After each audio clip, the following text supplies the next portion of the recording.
अहम खबर अभी शामिल करते हैं। कराची हैदराबाद में बल्दियाती इंतखाबात, पोलिंग जारी।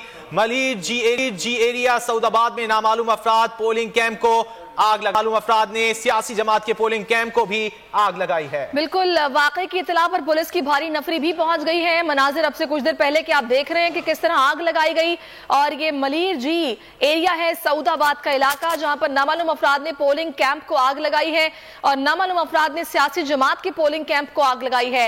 वाकई की इतला पर पुलिस की भारी नफरी भी पहुंच चुकी है और आपको हम सूरत हाल से आगाह कर रहे हैं। कराची हैदराबाद में बल्दियाती इंतखाबात का मारका है और इस सारी सूरत हाल में हम देख रहे हैं कि अभी पोलिंग का अमल भी शुरू हो चुका है और एक सियासी जमात का पोलिंग कैंप था जहां पर आग लगाई गई है। खुर्रम हमारे साथ मौजूद है, उनसे मजीद बात करेंगे। खुर्रम, कुछ मालूम हो सका किसने आग लगाई, कब आग लगाई?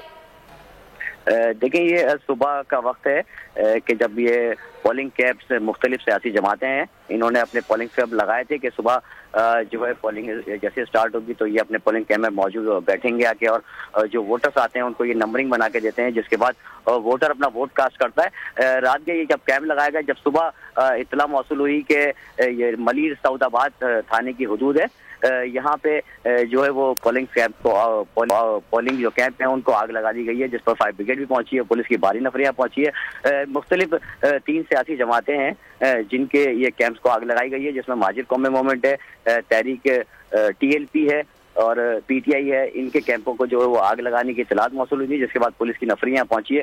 ताहम अब तक मालूम नहीं हो सका है कि किन अफराद की तरफ से ये आग लगाई गई है। ताहम पुलिस इस बारे में अभी तफ्तीश कर रही है कि वो नामालूम अफराद कौन है और उनके तलाश के सिलसिले में जो है वो मुख्तलिफ इलाके में जो CCTV कैमरे मौजूद हैं उनकी भी मदद हासिल की जा रही है। ठीक है, CCTV कैमरों की मदद हासिल की जा रही है। सियासी जमातों का ये कैंप था और जिस पर ये आग लगाई गई और यही इम्कान जाहिर किया जा रहा है कि सुबह सवेरे ये आग लगाई गई है। मनाजिर भी आप देख सकते हैं कि तमाम यहाँ पर जो सामान था वो जल गया है। सिर्फ लोहे की कुर्सियां हैं जो बाकी बची हैं, सब कुछ जल गया। और ये पोलिंग कैंप था जिसमें आग लगाई गई है और ये नहीं मालूम हो सका कि कौन लोग थे और एग्जैक्टली किस वक्त आए जब उन्होंने ये आग लगाई। और यही बताया जा रहा है कि सुबह के वक्त इम्कान जाहिर किया जा रहा है कि आए और ये आग लगाई गई है। खुर्रम गुलजार हमें अपडेट करे थे। एक और आम खबर दें आपको, हैदराबाद के सिटी कॉलेज पोलिंग स्टेशन पर पीपल्स पार्टी उम्मीदवार और अमले में तकरार। पोलिंग स्टेशन तब्दीली